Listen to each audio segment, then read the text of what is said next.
আসসালামু আলাইকুম সুপ্রিয় শিক্ষার্থীবৃন্দরা, আশা করি তোমরা সবাই ভালো আছো। আজকে তোমাদেরকে আমি যে নতুন টপিকস নিয়ে আলোচনা করব সেটা হচ্ছে সংখ্যা পদ্ধতি। তো সংখ্যা পদ্ধতি বলতে আসলে কি বোঝায়? দেখো, সংখ্যা পদ্ধতি হচ্ছে কোনো সংখ্যাকে লেখা বা প্রকাশের জন্য গাণিতিক হিসাব নিকাশের জন্য ব্যবহৃত যে পদ্ধতি, অর্থাৎ বিভিন্ন যে সাংকেতিক চিহ্ন আমরা ব্যবহার করে থাকি, সেটাকে মূলত বলা হয় সংখ্যা পদ্ধতি। তো এখানে তোমরা দেখো যে এখানে আমি একটা ছবি দিয়েছি। এই ছবিতে এখানে বিভিন্ন দাগ কাটা আছে।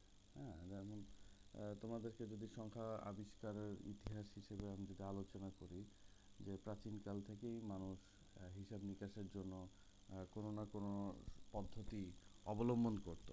বিভিন্ন সাংকেতিক চিহ্ন, বিভিন্ন পদ্ধতি অবলম্বন করত। যেমন হচ্ছে যে ধরো কারো ৫টা গরু আছে বা 10টা ছাগল আছে, তো সে কিভাবে এটা হিসাব করত? তো তার জন্য তারা এভাবে এটাকে কি বলে, দাগ টেনে টেনে এটাকে করতো। যেমন হচ্ছে যে আমি তোমাদেরকে দেখাচ্ছি, সেটা হচ্ছে যে এরকম ১, ২, ৩ এভাবে দাগ টেনে টেনে তারা করতো। হ্যাঁ তো এটা আসলে একটা সময় যদি কারো অনেক ১০০, ২০০ বা ৩০০ এরকম যদি কোনো জিনিস যদি তাদের গণনা করার প্রয়োজন হতো, তখন তারা এটা কিভাবে করতো? তো তখন তো আসলে এতগুলো দাগ টানা কখনোই সম্ভব না, বা এরকম তারা পাথর দিয়ে হিসাব করতো। তো আস্তে আস্তে তারা এটাকে ডেভেলপ করতে থাকে। কারো যদি ৫০০, ১০০০। তো এখানে আমি দেখাই দিছি যে দেখো, এটা একটা পিকচার নেট থেকে ডাউনলোড করে, যে 10টা যদি কারো কোনো সংখ্যা জিনিস থাকতো, তাহলে তারা এইভাবে জিনিসটাকে লিখলে বুঝতো যে এটা 10। তারপরে এইভাবে লিখলে বুঝতো যে তারা ১০০। হ্যাঁ এভাবে একটা ব্যাঙ আঁকলে বোঝা যেত যে তার কাছে ১০,০০০ আছে। তারপরে এই জিনিসটা আঁকলে বোঝা যেত যে তার কাছে ১,০০,০০০ আছে। তো এইভাবে আসলে বিভিন্নভাবে তারা সংখ্যা আসলে পদ্ধতি ব্যবহার করত। তো আস্তে আস্তে যখন এটার পরিবর্তন হয়, যখন আস্তে আস্তে এটা সভ্যতার বিকাশ ঘটতে থাকে, তখন এটার একটা পরিবর্তন হয়। যেমন আমরা এখন বর্তমানে যে সংখ্যা পদ্ধতি ব্যবহার করি সেটাকে বলা হয় দশমিক সংখ্যা পদ্ধতি।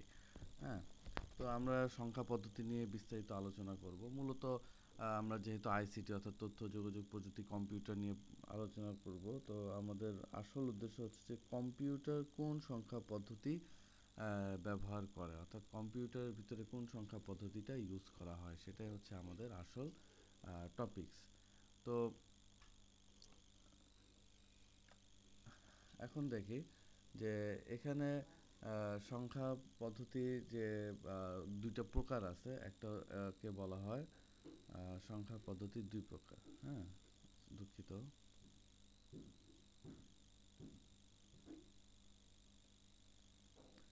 সংখ্যা পদ্ধতি ২ প্রকার। ঠিক আছে? ১ নাম্বার হচ্ছে কি পজিশনাল। পজিশনাল। আর ২ নাম্বার হচ্ছে নন পজিশনাল।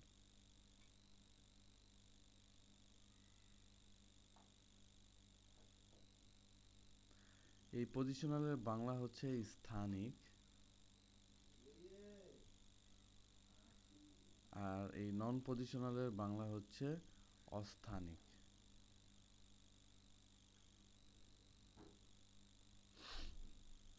স্থানিক এবং অস্থানিক। আচ্ছা, এখন আমরা দেখি যে এই পজিশনাল এবং নন পজিশনাল সংখ্যা পদ্ধতি মূলত বলতে কি বোঝায়। তো নন পজিশনাল বা পজিশনাল যেটা, সেটা হচ্ছে তোমার যদি আমি বলি, বা নন পজিশনালি প্রথমে যদি আমি হিসাব করি, এই যে এখানে আমরা হয়তো রোমান সংখ্যা বিষয়ে আমরা জানি, যেমন ১, ২, ৩, তারপরে কি 4 লেখার ক্ষেত্রে এভাবে লেখা হয়, এরপরে 5, হ্যাঁ, এরপরে 6, হ্যাঁ, এরপরে কি 7। তো এগুলো হইতেছে কি নন পজিশনাল, ঠিক আছে। তো বিভিন্ন আরও অনেক পদ্ধতি আছে নন পজিশনালের, যেমন যে পাথর দিয়ে, তারপরে বিভিন্নভাবে সাংকেতিক চিহ্ন ব্যবহার করে নন পজিশনাল সংখ্যা পদ্ধতিগুলো ব্যবহার করা হয়। আর পজিশনাল সংখ্যা পদ্ধতি হচ্ছে যেমন ধরো আমি লিখলাম 2 2 2, হ্যাঁ, এখানে কত 222, তাই না? আচ্ছা দেখো তো, এই যে এই দুইটাকে কি বলা হয়? একক, তাই না?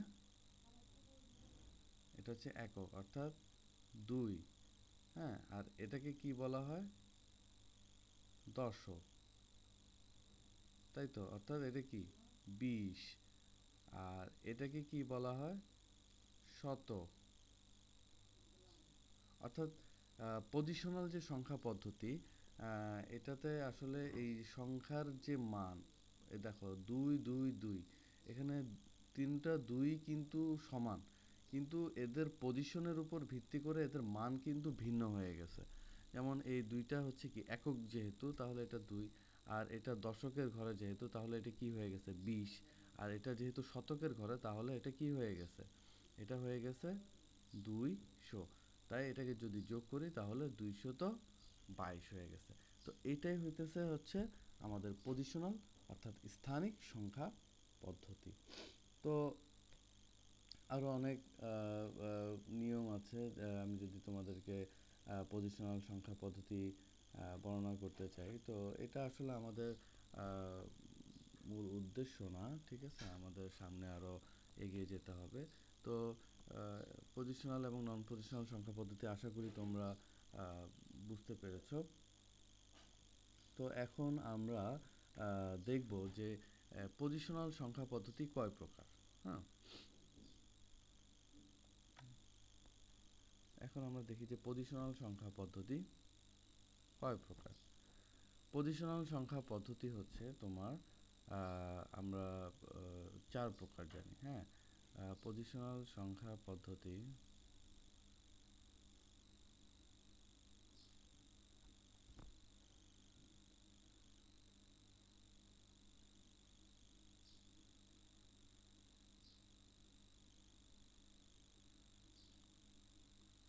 4 প্রকার। কি কি? একটা হচ্ছে যে আমরা যেটা নিয়ে মানে গণনা করি, অর্থাৎ যোগ বিয়োগ গুণ ভাগ আমাদের সব হিসাব নিকাশ করি, সেটা হচ্ছে কি, সেটাকে বাংলায় বলা হচ্ছে দশমিক সংখ্যা পদ্ধতি। 2 নাম্বার হচ্ছে বাইনারি। 3 নাম্বার হচ্ছে অক্টাল। 4 নাম্বার হচ্ছে হেক্সা ডেসিমেল। এখন আমরা দেখি যে দশমিককে ইংরেজিতে বলা হয় ডেসিমেল, ডেসিমেলও বলা হয় দশমিক, অর্থাৎ ডেসিমেল সংখ্যা পদ্ধতি। আচ্ছা, এখানে সংখ্যা কতগুলো? সংখ্যা হচ্ছে তোমার 10টি। কি কি? 0 1 2 3 4 5 6 7 8 9। আচ্ছা, আর নাই, ঠিক আছে। তো 0 থেকে 9 পর্যন্ত, এই যে 0 থেকে এই 9 পর্যন্ত মোট কয়টা সংখ্যা হলো? একটু গুণে দেখো, এই যে 1 2 3 4 5 6 7 8 9 10, মোট 10টা সংখ্যা হয়েছে। তো এই 10টা সংখ্যা হওয়ার কারণে এটাকে বলা হয় দশমিক ডেসিমেল সংখ্যা পদ্ধতি। এর বেস হচ্ছে 10, যেহেতু অঙ্ক হচ্ছে মোট 10টা, তাই এর বেস অর্থাৎ এর ভিত্তি হচ্ছে কত? 10, ঠিক আছে। অর্থাৎ এখানে বইয়ের সংজ্ঞায়ও যদি আমি বলতে চাই, তাহলে বলতে পারি হচ্ছে যে সংখ্যা পদ্ধতিতে সংখ্যা গণনা করার জন্য 10টি অঙ্ক বা প্রতীক ব্যবহৃত হয় তাকে ডেসিমেল সংখ্যা পদ্ধতি বলে, ঠিক আছে। তো এখন দেখি যে এটাকে কিভাবে প্রকাশ করা হয়। যেমন হচ্ছে যে আমি যদি লিখি 142, হ্যাঁ, তো এটার নিচে যদি আমি দেখি 10, হ্যাঁ, তাহলে বুঝতে পারবো যে এটা হচ্ছে একটা দশমিক সংখ্যা, ঠিক আছে, অর্থাৎ কি একটা ডেসিমেল সংখ্যা, ঠিক আছে। তো যে কোনো আরেকটা লিখি, যেমন 250, হ্যাঁ, এটার নিচে যদি আমি অর্থাৎ ভিত্তি বা বেস যদি আমি লিখি অর্থাৎ 10, তাহলে বুঝতে পারবো এটা কি সংখ্যা, এটা হইতেছে কি দশমিক সংখ্যা, ঠিক আছে। আশা করি তোমরা সবাই এই বিষয়টা বুঝতে পেরেছো। তো এখন দেখি যে বাইনারি সংখ্যা পদ্ধতি কাকে বলে, ঠিক আছে। বাইনারি সংখ্যা পদ্ধতি,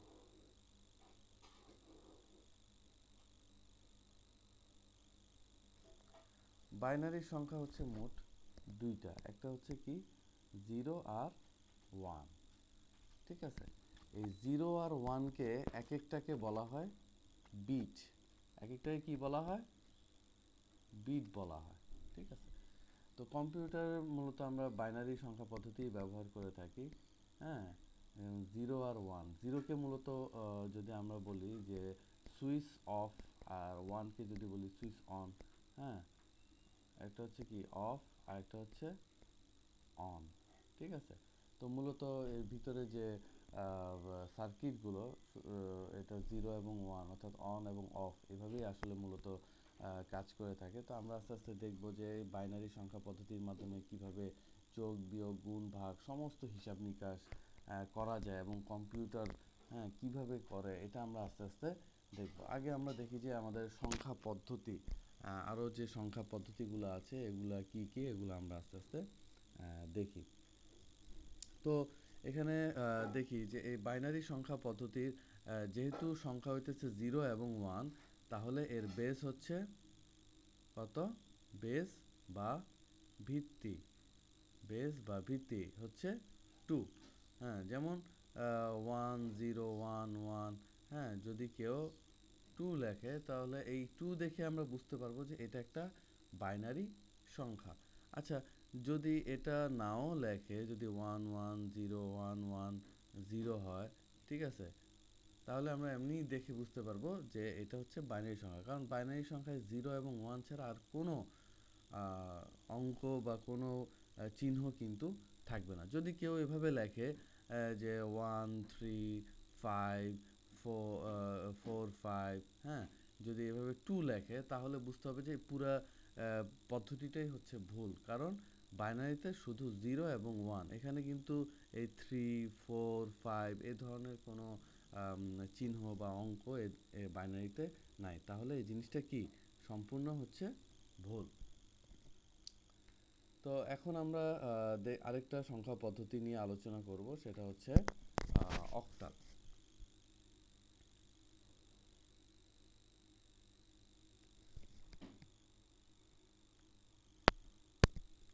এখন আমরা যেটা নিয়ে আলোচনা করব সেটা হচ্ছে অক্টাল।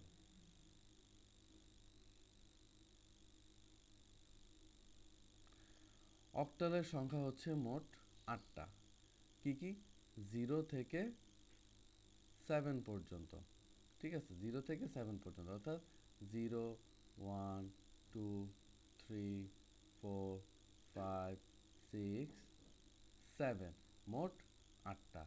তো আমরা যখন কোনো অক্টাল সংখ্যা দেখব, তো সেটা কিভাবে প্রকাশ করা হয় দেখি, যেমন 1 3 5, হ্যাঁ, যদি এখানে 8 লেখা হয় তাহলে বুঝতে পারবো, হ্যাঁ, যে এটা হইতেছে কি অক্টাল সংখ্যা, ঠিক আছে। তো এটা একটা ল্যাটিন শব্দ, অক্টো থেকে আসছে, অক্টো, এই শব্দ থেকে অক্টাল শব্দটা আসছে, ঠিক আছে। তো যে সংখ্যা পদ্ধতিতে সংখ্যা গণনা করার জন্য 8টি অঙ্ক বা প্রতীক ব্যবহৃত হয় তাকে অক্টাল সংখ্যা পদ্ধতি বলে। এই পদ্ধতিতে ব্যবহৃত অঙ্ক বা প্রতীকগুলো হচ্ছে, আমি তো লিখেই দিলাম, ঠিক আছে। তাহলে আমরা কি বুঝবো, এর বেজ হচ্ছে কত, যেহেতু 8টা অঙ্ক বা 8টা সংখ্যা, ঠিক আছে, তাহলে এর বেজ হচ্ছে 8, ঠিক আছে? আমি ইংলিশেও লিখতে পারি অথবা বাংলাও লিখতে পারি, ঠিক আছে? হ্যাঁ, কেউ যাতে আবার এটাকে 4 না ভাবে, ঠিক আছে? আশা করি তোমরা অক্টাল সংখ্যা পদ্ধতি সম্পর্কে বুঝতে পেরেছো। তো সামনে আমরা দেখব যে কিভাবে ডেসিমেল থেকে অক্টাল, বাইনারি থেকে অক্টাল, হ্যাঁ, এগুলা করা যায়, এটা আমরা সামনে দেখব ইনশাআল্লাহ।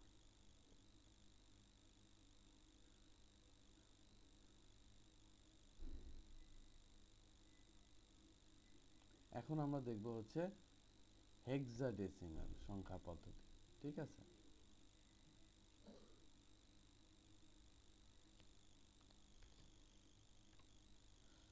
তো এখন আমরা দেখি হচ্ছে হেক্সাডেসিমেল সংখ্যা পদ্ধতি, হ্যাঁ?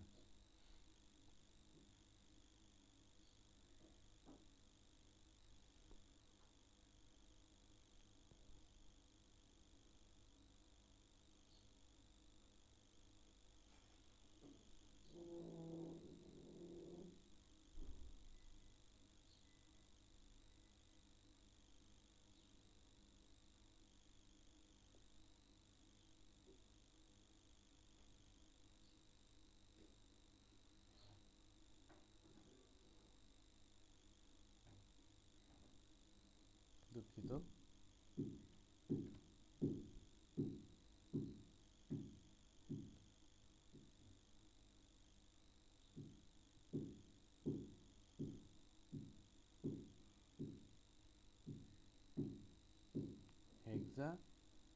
হেক্সাডেসিমেল, ঠিক আছে? তো এখন দেখি হেক্সাডেসিমেল সংখ্যা পদ্ধতিতে, দুঃখিত, হেক্সাডেসিমেল সংখ্যা পদ্ধতিতে সংখ্যা মোট কয়টি? সংখ্যা হচ্ছে মোট 16টি। হেক্সাডেসিমেলের সংখ্যা পদ্ধতি মোট কয়টি? হেক্সাডেসিমেলের সংখ্যা হচ্ছে বা অঙ্ক হচ্ছে মোট 16টি, ঠিক আছে? বা প্রতীক হচ্ছে মোট 16টি, ঠিক আছে? তো কি কি সেটা আমরা একটু দেখি। সেটা হচ্ছে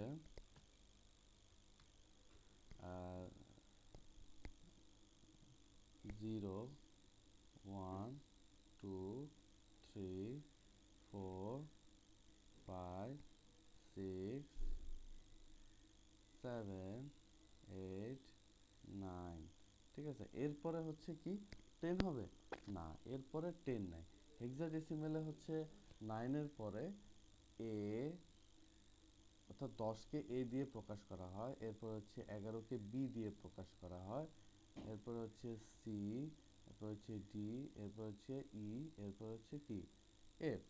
এই মোট 16টা সংখ্যা। যদি আমরা হিসাব করে দেখি, এখানে তো 10টা আছে, এরপর 11, 12, 13, 14, 15, 16।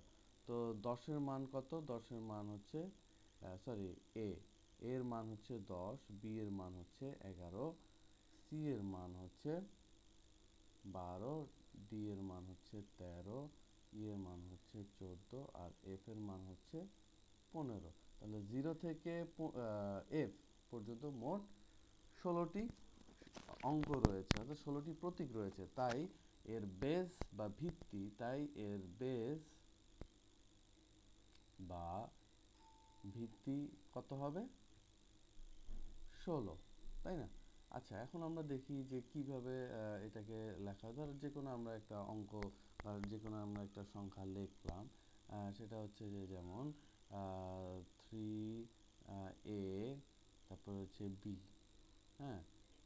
যখন এখানে 16 লিখে দিবে তখন আমরা বুঝতে পারবো যে এটা হইতেছে একটা হেক্সাডেসিমেল সংখ্যা, ঠিক আছে? যেমন আরও লেখা যেতে পারে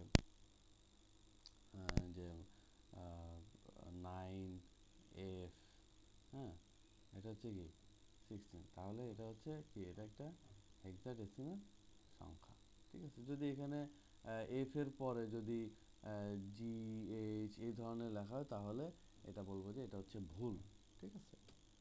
তখন তোমাদের কিন্তু MCQ বা অন্যান্য পরীক্ষায় আসতে পারে এই ধরনের, দিতে পারে যে আচ্ছা এটা কি সঠিক নাকি ভুল। যেমন হচ্ছে IK, হ্যাঁ, 16 তখন এটা এই ধরনের কোশ্চেন দিতে পারে যে এটা কি সঠিক নাকি ভুল, তখন অবশ্যই তোমরা বলবা যে এটা হচ্ছে ভুল। ঠিক আছে?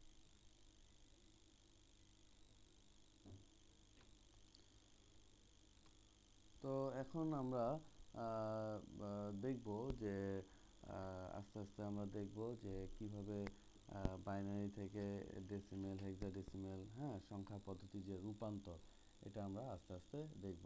তো আজকে তোমাদের সঙ্গে এই পর্যন্তই। আশা করি পরবর্তী ক্লাসে তোমাদের সাথে আমার দেখা হবে। তো আজকে এ পর্যন্তই। সবাই ভালো থেকো। আসসালামু আলাইকুম।